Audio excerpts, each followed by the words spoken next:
Hello everyone! Today, I'm going to guide you on how to add music to an Instagram post with multiple photos. This simple hack can take your Instagram post to the next level. To kick things off, ensure your Instagram app is updated to its latest version. Same goes for your phone system. Open Instagram and tap on the plus icon in the center. Now, select Photos. Simply tap on them. You can add multiple photos by clicking on the plus icon at the bottom.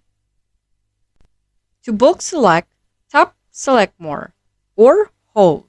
Then wait for the circle on the top right corner. From here, you can choose multiple photos simultaneously.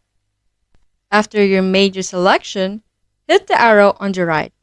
Instagram will then redirect you to the audio section. Choose the track that vibes best with your photos. If you have a specific song in mind, use the search function.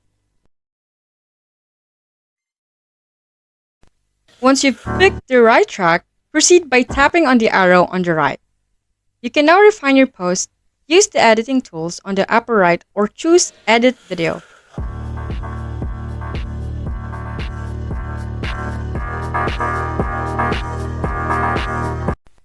When you're satisfied with your post, tap Share and voila, your post with the music will be up for your followers to enjoy. That's all for today's tutorial. If this guide is helpful, please drop a like, subscribe, and hit the notification bell for more updates. Until next time, bye bye.